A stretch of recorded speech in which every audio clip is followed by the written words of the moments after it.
America ने Israel को झटका दे दिया है और अब अमेरिका खुल करके फिलिस्तीन का साथ दे रहा है। और वहीं दूसरी तरफ हरियाणा के युवा कह रहे हैं भारत में भूखे मरने से ज्यादा बेहतर है इजराइल में काम करते हुए मरना।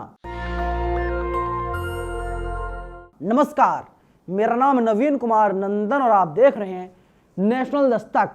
आप सभी लोगों को पता है इजराइल तांडव कर रहा है, इजराइल बेगुनाहों को मार रहा है, लेकिन अब इजराइल का खात्मा होना तय हो चुका है।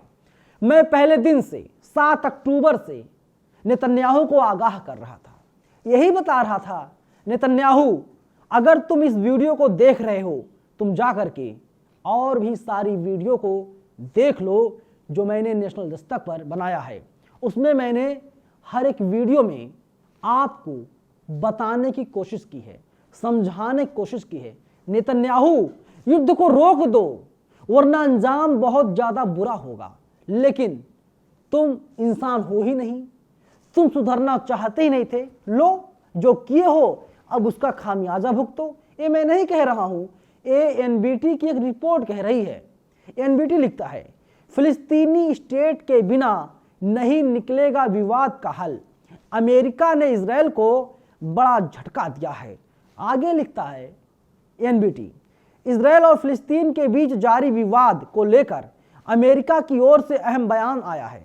अमेरिकी विदेश विभाग के प्रवक्ता मैथ्यू मिलर ने कहा कि फिलिस्तीनी स्टेट के बिना क्षेत्र में इजराइल की दीर्घकालिक सुरक्षा चुनौतियां हल नहीं होंगी, साथ ही गजा के पुनर्निर्माण की अल्पकालीन चुनौतियों को हल करने का भी फिलिस्तीनी स्टेट के अलावा कोई रास्ता नहीं है।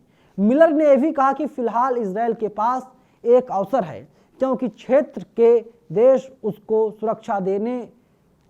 सुरक्षा आश्वासन देने के लिए तैयार हैं। मिलर ने एक ब्रीफिंग में कहा फिलिस्तीनी राज्य की स्थापना के बिना गजा के पुनर्निर्माण और गजा के लिए सुरक्षा प्रदान करने की अल्पकालिक चुनौतियों को हल करने का कोई तरीका नहीं है। मिलर की यह टिप्पणी इजरायली प्रधानमंत्री बेंजामिन नेतन्याहू के उस बयान के बाद आई है जिसमें उन्होंने कहा था कि उन्हें किसी भी फिलिस्तीनी राज्य के दर्जे पर आपत्ति है जो इजराइल की सुरक्षा की गारंटी नहीं देता है। नेतन्याहू के बयान के इतर अमेरिका ने साफ किया है कि बिना फिलिस्तीनी राज्य के इस क्षेत्र में शांति संभव नहीं है। मिलर का ये बयान इसलिए भी अहम है क्योंकि गजा में जारी जंग में अमेरिका ही मजबूती से इजराइल के साथ खड़ा दिखा है। हाल ही में सऊदी अरब के विदेश फैसल बिन फरहान ने भी कहा है कि अगर एक समझौता होता है जिसमें फिलिस्तीन को स्टेट का दर्जा दिया जाता है तो उनका देश भी इजराइल को मान्यता दे देगा। यानी अब आप सोचिए, मैंने पूरी खबर आपको बता दी और आप अंदाजा लगाइए कितना बड़ा झटका नेतन्याहू को लगा है। अमेरिका ने तो खुलकर कह दिया फिलिस्तीन को पूरी तरीके से आजाद कर दिया जाए, उन्हें आजाद स्टेट का दर्जा दिया जाए, लेकिन नेतन्याहू नहीं चाहता।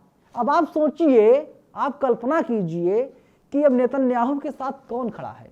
अमेरिका तो फिलिस्तीन के साथ हो लिया और 1 महीने पहले मैंने आपको बताया था कि जो अमेरिका की उपराष्ट्रपति हैं कमला हैरिस, उनका बयान आया था।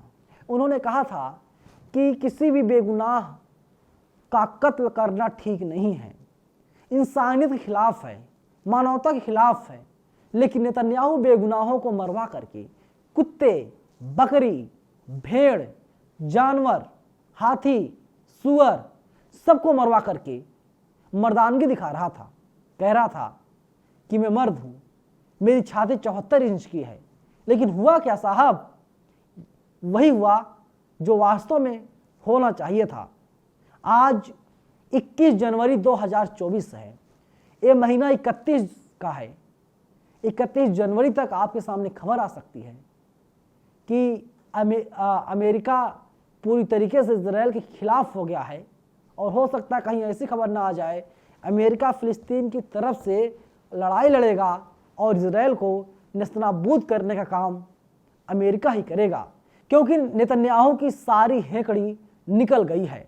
जितनी गर्मी थी नेतन्याहू के शरीर में सारी गर्मी निकल गई है। और इसीलिए मैं बार बार बता रहा था नेतन्याहू अपने कमरे में हीटर लगवा रहा है, 2-3 हीटर पहले से लगे हुए हैं और भी हीटर लगवा रहा है, क्योंकि ये जो ठंड उसे लग रही है वो ठंडी कोई सर्दी की ठंडी नहीं है, बल्कि डर की सर्दी है, डर की ठंड है, डर का ठंड है। और अब कांप रहा है, जितनी गर्मी थी सारी गर्मी निकल गई है।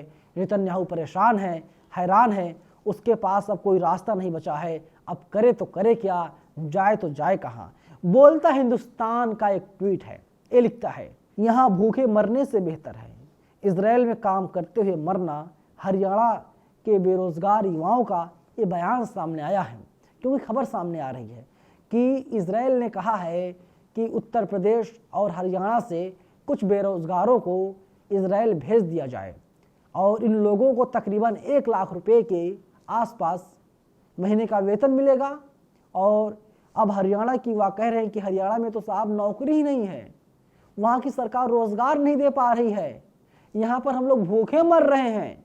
उससे बेहतर है कि हम लोग इजराइल जाएं और वहाँ पर हर महीने 80-90 हज़ार या 1 लाख 1.25 लाख रुपये महीने कमाएं, घर को भेजें, इसके साथ ही वहाँ पर काम करते हुए मर जाएं तो ज़्यादा बेहतर होगा।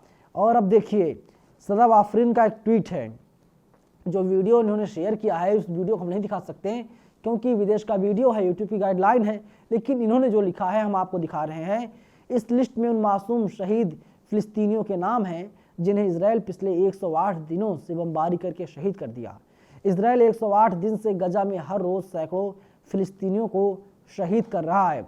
देखिए, सच ये है कि 25,000 से ज़्यादा कुर्बानियाँ अब तक फ़िलिस्तीन दे चुका है और फ़िलिस्तीन इंसाफ की लड़ाई लगातार लड़ रहा है। और ऐसा लग रहा है फ़िलिस्तीन बहुत जल्द ही हमेशा हमेशा के लिए आज़ाद हो जाएगा। लेकिन अंधभक्तों का अब क्या होगा, क्योंकि अब तो अमेरिका भी खुल करके फ़िलिस्तीन के साथ आ गया है और फ़िलिस्तीन को आज़ाद करने की बात अब अमेरिका भी कर रहा है। और अंधभक्त जो हैं ये लोग परेशान हैं। नेतन्याहू की सारी दादागिरी निकल गई है और अब कहा जा रहा है कि उत्तर प्रदेश और हरियाणा से कुछ बेरोजगार युवा इजराइल जाएंगे, वहाँ काम करेंगे, लेकिन इजराइल का खात्मा होना अब पूरी तरीके से तय हो चुका है, क्योंकि पूरी दुनिया में अब इजराइल अकेले पड़ता हुआ दिखाई दे रहा है। फिलहाल इस वीडियो में इतना ही, लेकिन जिस तरीके से अमेरिका ने फ़िलिस्तीन का साथ दिया है उस पर आप लोग क्या सोचते हैं? कमेंट बॉक्स आपके लिए खुला हुआ है। धन्यवाद। नेशनल दस्तक की आपसे गुजारिश है कि अगर इसको बचाना चाहते हैं तो नेशनल दस्तक को सब्सक्राइब करने के लिए रेड कलर के सब्सक्राइब बटन को दबाएं, फिर बेल आइकन की घंटी दबाएं। नेशनल दस्तक को बचाने के लिए बहुत जरूरी है कि हर खबर को शेयर करें, लाइक करें, कमेंट जरूर करें।